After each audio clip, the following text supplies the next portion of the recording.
తెలుగువారి గుండెల్లో, ఆంధ్రుల హృదయాల్లో చిరస్థాయిగా నిలిచిపోయేటువంటి ఒక నాయకుడు, ప్రజల గొంతుక శ్రీ పవన్ కళ్యాణ్ గారు. వారిలో ఉండేటువంటి స్ఫూర్తి, ప్రజల పట్ల ఉండేటువంటి భక్తి, సమాజంలో మార్పు తేవాలన్న తపన అమోఘం, అద్వితీయం.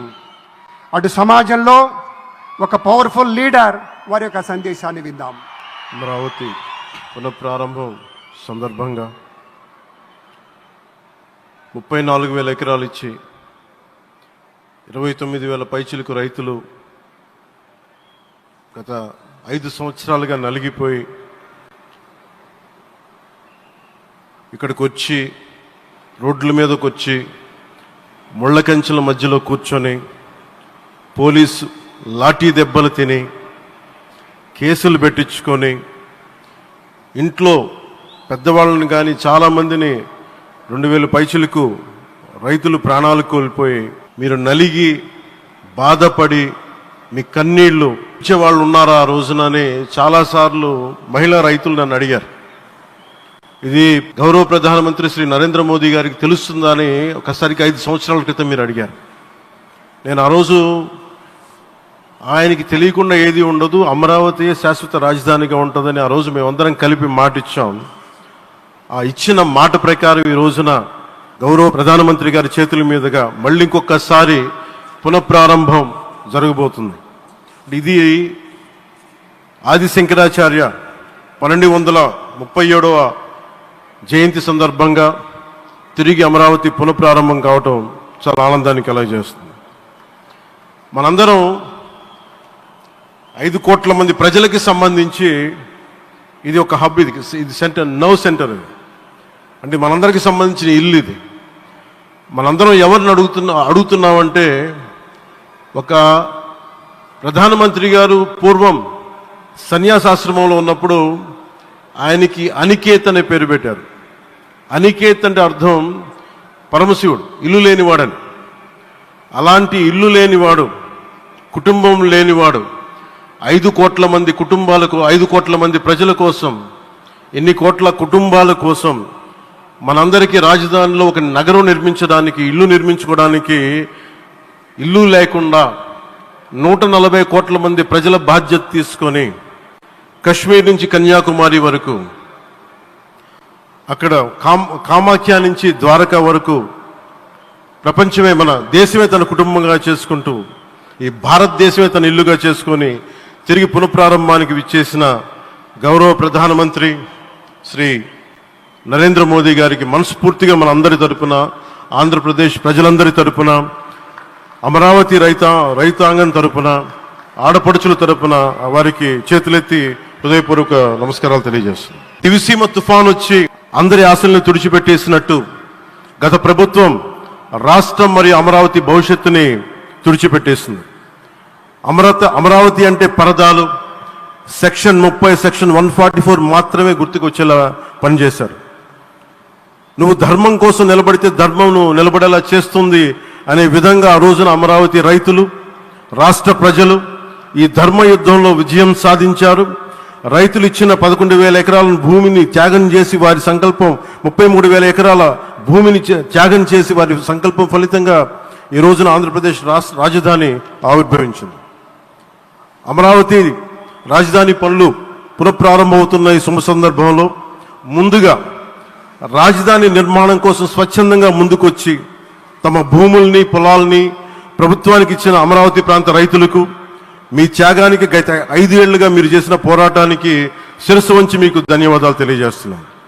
గత 5 ఏళ్లుగా రాజధాని నిర్మాణం నిలిచిపోయి రాజధాని తరలిపోతుందనే సమయంలో రోడ్ల మీదకు వచ్చి 5 కోట్ల ప్రజల తరపున రైతులు, మహిళలు, విద్యార్థులు చేసిన పోరాటం, మీరు పడిన అవమానాలు, మీపై పడిన గాయాలు ప్రతి ఒక్కటి మా మనసులో ఉంది. ఆ రోజున దివ్యాంగులను కూడా లాఠీ దెబ్బలు నా గుండెలు ఇంకా సజీవంగా ఉన్నాయి. ఆ బాధ మేము మర్చిపోలేదు, ఎవరిని మర్చిపోనివ్వలేదు. అందుకని దానికి సజీవ సాక్షి ఈ రోజున తిరిగి పునఃప్రారంభానికి గౌరవ ప్రధానమంత్రి గారు రాక, ఆ రోజున మహిళలు, విద్యార్థులు చేసిన పోరాటం, మీరు పడిన అవమానాలు, మీపై పడ్డ గాయాలు ప్రతి ఒక్కటి మనసులో ఉంది. మీ త్యాగాన్ని మేము మర్చిపోం. మీరు చేసిన త్యాగానికి జవాబుదారీగా ఉంటాం. బాధ్యతగా అమరావతి నిర్మాణం జరిగేలా సాయశక్తుల ఈ కూటమి ప్రభుత్వం కృషి చేస్తుంది. అమరావతి రైతుల త్యాగాలను హృదయపూర్వకంగా స్మరించుకుంటూ వారి ప్రతినిధులుగా ఇక్కడకు విచ్చేసిన రైతులకి నా ప్రత్యేక నమస్కారం. ఈ పోరాటంలో వారికి ప్రతినిధులుగా సన్మానం అందుకుంటున్న మహిళా రైతులు పాత్ర, ప్రత్యేకించి అమరావతి మహిళా రైతుల పాత్ర చాలా అభినందనీయం.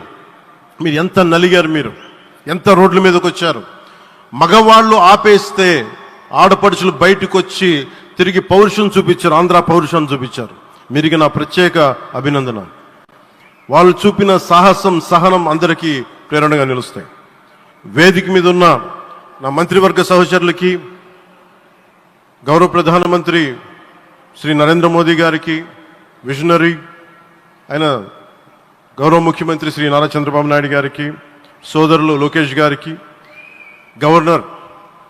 గవర్నర్ గారికి ప్రత్యేకించి నా హృదయపూర్వక నమస్కారాలు, ధన్యవాదాలు తెలియజేస్తున్నాను. అలాగే ఇతర సహచరులకు, సభకు హాజరైన వారికి, రాష్ట్ర ప్రజలకు కూడా నమస్కారాలు తెలియజేస్తున్నాను. ఇక్కడ రైతులు భూమిని మాత్రమే ఇవ్వలేదు, రాష్ట్ర భవిష్యత్తును నిర్మించే ఆశలను, విశ్వాసాన్ని ఇచ్చారు. కానీ 5 సంవత్సరాల్లో గత ప్రభుత్వం ఆ త్యాగాన్ని అవమానించింది. 3 రాజధానులు అస్తవ్యస్త విధానంతో ప్రజల విఘ్నతని, అమరావతిని అగౌరవపరిచింది. ఈరోజు ఈ వేదిక నుండి మేమందరం మీకు హామీ ఇస్తున్నాం, అమరావతి మళ్ళీ ఒక ప్రపంచ స్థాయి సర్వశ్రేష్ఠ రాజధానిగా ఆవిర్భవిస్తుంది. అమరావతి ఒక ఆర్కిటెక్చరల్ జోన్, ఒక కాంక్రీట్ జంగిల్గా మిగిలిపోకుండా జవాబుదారీతనం, న్యాయం, ప్రజాస్వామ్యానికి ప్రతీకగా నిలవాలని ఆకాంక్షిస్తున్నాం. కేంద్రంలో రాష్ట్రంలో స్థిరమైన ఎన్డీఏ ప్రభుత్వం ఏర్పడిన కారణంగా అభివృద్ధి కార్యక్రమాలు వేగంగా సాగుతున్నాయి. మేనిఫెస్టోలో ఇచ్చిన హామీలన్నీ దశల వారీగా బాధ్యతాయుతంగా అమలు చేస్తున్నాం. కేవలం మ్యాచింగ్ గ్రాంట్స్ ఇవ్వని కారణంగా గత ప్రభుత్వం రాష్ట్రం కేంద్రం నుంచి పొందాల్సిన 1000 కోట్లు నష్టపోయింది. కానీ ఈ ప్రభుత్వం కోఆపరేటివ్ ఫెడరలిజం స్ఫూర్తితోటి పరస్పర సహకారంతో పనిచేస్తున్నాం. రాష్ట్రంలో రహదారులు, రైల్వే, పారిశ్రామిక రక్షణకు సంబంధించి ఈ రోజున మన అమరావతి కాకుండా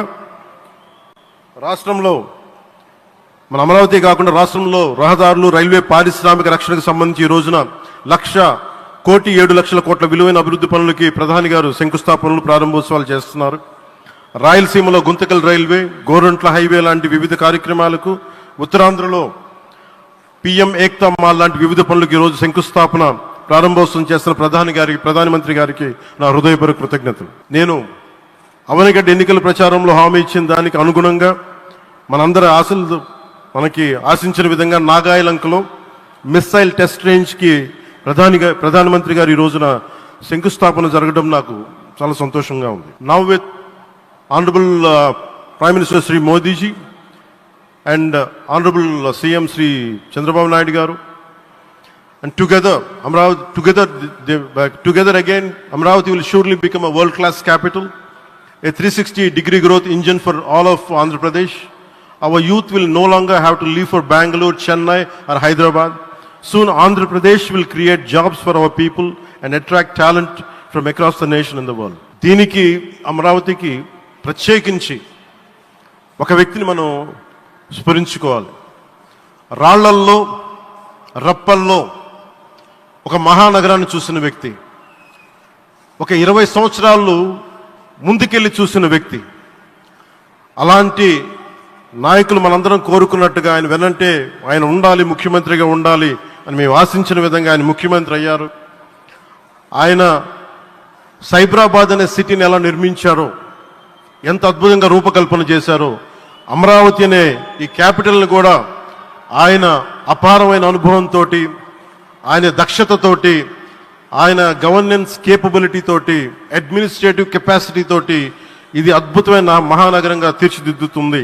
ఇది ఆంధ్రప్రదేశ్కే కాదు, భారతదేశానికి తలమానికంగా అవుతుందని మనస్ఫూర్తిగా నేను ఆశిస్తున్నాను. అలాగే ప్రత్యేకించి ఈ రోజున మనం ప్రధానమంత్రి గారిని చాలా లోతుగా మనం అర్థం చేసుకోవాలి. ఈ రోజున కశ్మీర్లో దాదాపు 28 మందిని చంపేశారు. అలాంటి క్లిష్ట సమయంలో, రాష్ట్రం, దేశం మొత్తం యుద్ధం వైపు వెళ్తున్న సమయంలో, అలాంటి కీలక సమయంలో ప్రధానమంత్రి గారు ఇక్కడికి వచ్చి లోపలంత బరువు, గుండెల్లో బరువు పెట్టుకొని వేదన ఉండి కూడా అమరావతి రైతులు చేసిన త్యాగాలను మర్చిపోకూడదని చెప్పి ఇంత ఇబ్బందుల్లో కూడా ఆయనకు వచ్చినందుకు మనస్ఫూర్తిగా ఒక్కసారి మనందరం ప్రధానమంత్రి గారికి గౌరవ సూచకంగా మనందరం కృతజ్ఞతలు తెలియజేయాలి.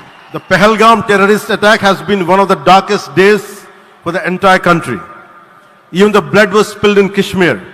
The blood spilled in Kashmir, it created tremors in the entire nation. And we had seen it personally, witnessed personally, the pain of the victims. For the Honorable PM Modi ji, he is leading the country through these tough times, and he assured all the citizens with stern action against the perpetrators of terrorism. I know this is very sensitive time, and Modi ji is carrying the nation's burden. Amidst this tremendous difficult moment, Modi ji still gave time and came today to Amravati. This shows his deep commitment to Andhra Pradesh, to the people of Andhra Pradesh, and we are deeply grateful to you, sir. May Lord Bhavani, మన కనకదుర్గమ్మ ఆశీస్సులతోటి వారికి బలాన్ని ఇవ్వాలి, శక్తిని ఇవ్వాలి, మనందరం ప్రార్థిద్దాం. May Lord Bhavani Mata give immense strength to our Honorable Prime Minister Modi ji to lead our nation and bless Bharat, Andhra Pradesh and Amravati. Jai Bhavani, Jai Bharat and Jai Hind. మీకు గర్వకారణంగా నిలిచేటువంటి నాయకులు కొంతమంది ఉంటారు. ఆ కోవలోని వారే Shri Pawan sir వీళ్ళంతా.